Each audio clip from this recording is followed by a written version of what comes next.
Hello everyone, thanks for joining us for another edition of Texas Insider TV, brought to you by SpeedStream. I'm Jim Cardle.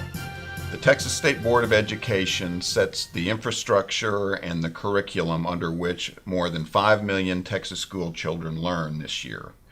Tincy Miller is a previous chairman. She is a specialist in dyslexia, phonics, and reading, and has been involved critically in the CScope issue of late, which is a subject on most everybody's mind. We're glad to be able to visit today with Tincy Miller. Tincy, thanks for joining us. Thank you. Glad to be here. I mentioned a number of things, hopefully some of which we'll be able to get into here, and appreciate you coming in. But first and foremost, because the SBOE has just met, CScope has been on everybody's mind, even getting into political campaigns here lately. But you all are in the middle of a process of review. It was a subject at your recent meeting. Give everybody, if you can, just a brief update or preview of what you're going to be doing here in the coming months on CScope. Okay. Well, for those of you who maybe remember, we had pulled down our ad hoc committee in June, being told that CScope was dead. And so they said, well, we don't need the ad hoc committee from the state board. But then we found out it's not dead. It's out in the public domain. And therefore, our leaders, like Senator Patrick and Lieutenant Governor Dewhurst, asked that we look at it again. And so our ad hoc committee has been reconvened, and they're beginning their meetings as I speak. Okay. Our job, or our panel of reviewers, will look at all the history, K through 12, and they will then review, match it to our state curriculum standards, and then report out by November 1.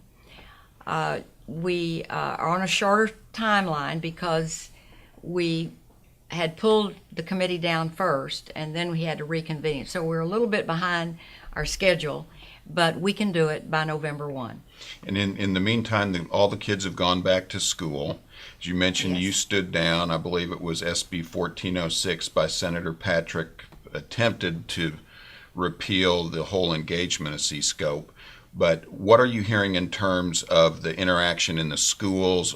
Is it still being used? Are parents finding examples? Is it legal to be used? What in the field do you know? Well, from what we understand, some of the schools are still using it. Okay. And even though they know that we have a lot of concern, serious concern about CScope, because it is not research-based. It gives you only one view of history. It does not give you a balanced view at all. And we have several examples that maybe our listeners have already heard about. But the one that I think has upset most people is that they had the audacity to blame America for 9/11. And then our Boston Tea Party had the audacity to call them terrorists, when actually the Tea Party people, after they threw the tea into the harbor, they went back to pay for it. I don't call them terrorists. I call them patriots. So it's out there still being used. You all are coming up with a report due November 1.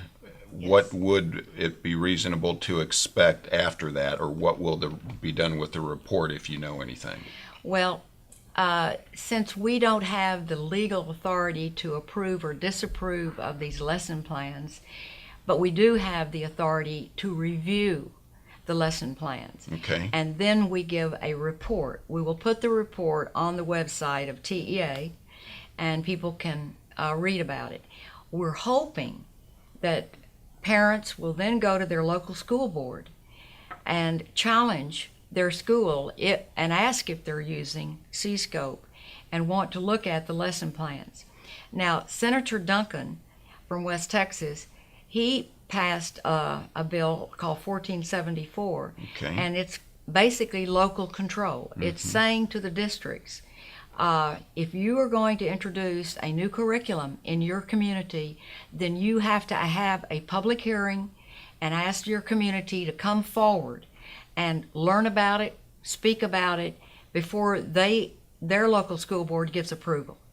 So you and I have talked previously about that same process with textbooks, and By the way, you're the champion on the permanent school fund we'll get to in a minute, but the textbook system in Texas has always been a bit contentious. Nonetheless, when compared to other states, it's one of the best in the nation, at least if we believe those who are outside of Texas looking in. Mm-hmm. Talk, if you would, a little bit about the process, which you just mentioned is still ongoing, where parents have input, but the textbook selection process and how parents really should be emboldened to be involved. It is a crucial part of our elections, of our education system, correct? Absolutely. One of the unique things about Texas, we have what we call the Permanent School Fund, which is nicknamed the Children's Textbook Fund. Our forefathers in 1874 wrote into the Constitution that and created the permanent school fund, and then created the State Board of Education to be the sole managers over that fund. Okay. And didn't give it to the legislators but prior to that, they had spent all the money in the school fund. So now it became the PSF. Imagine that, the legislators spending the money. Right. And so from that day forward, they put $2 million into the fund, into the corpus, from the oil and gas, from our wonderful lands in Texas. And it has grown. It is now about a $26 billion fund, generates $600 to $800 million a year. Mm-hmm. And that is dedicated for free books for every child in Texas. Now, granted, we've had some issues with the technology movement and in life and in the classroom, literally. That's right. And so we have really been concerned about quality control over the content, whether it's in our DVDs, whether it's in a Kindle, or whether it's in our traditional print. Mm-hmm. The information needs to be accurate and historically accurate for our children. Well, let's talk about that for a minute if I can. Again, folks, thanks for joining us. We're visiting with Tincy Miller, State Board of Education from District 12 out of Dallas. Mrs. Miller, it's been a little bit political in nature here lately as to who may or may not be responsible for CScope being in the debate right now or not. But in terms of in the classroom and that curriculum content with the permanent school fund that you referred to, is it fair for there to be finger pointing from your standpoint at the SBOE? You've had authority before. You're in a bit of a transition right now. What's the political, or is there no political concerns at your juncture?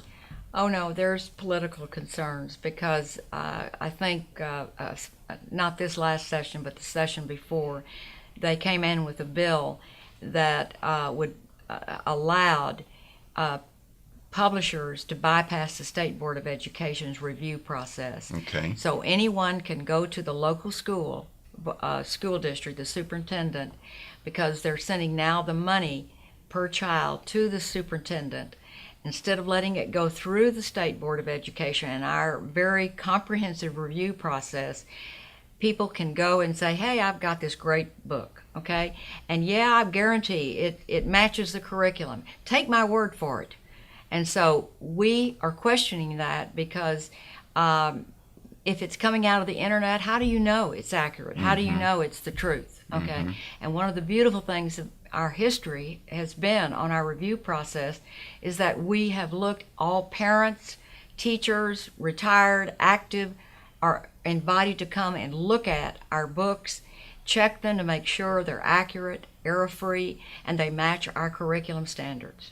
And again, one of the big sales points of moving to the technology back a couple of years ago was that it had a previous governor in the front of all the history books, and the proponents were saying we need to have more current information. But explain, if you would, the process, because you have great responsibility. Just a couple days ago, you heard from sometimes hundreds of citizen testifiers. You do collect input, and it's a reflection. Your districts are larger than a congressional district. Right.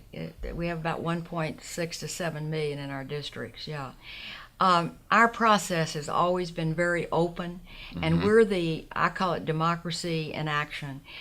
it is in that arena that we invite parents, citizens, teachers, actives, retired, anyone is welcome to come and tell us their opinion about whatever instructional material we are voting on, and to make sure that it is correct, that it is error-free, that it is historically accurate, okay, and that we correct anything before the publishers put it out there into the schools, into the head. And that's been the beauty of what Texas has done, and we've got a reputation. As Texas goes, so goes the nation in textbooks. I'm concerned, and many of us are, that the vendors, if you will, the technology vendors, want to get into their permanent school fund dollars and pay for devices like computers rather than content, instructional content. So we are constantly having to protect that fund from raids. Following the money, always a good outlook or adage to follow, and we hope to be able to follow up and have you back maybe after your November report's issued. Sure. Folks, thanks for joining us. As Ms. Miller said, as goes Texas, so goes the nation. We'll leave it on that fine note. Tincy, remember, folks, to join us for future editions of Texas Insider TV, brought to you by Speedstream. Thank you, Tincy Miller, chairman of the Henry S. Miller Corporation and former chairman of the State Board of Education, for joining us today. Folks, you're either an insider or you're not. I'm Jim Cardle. Thanks for joining us.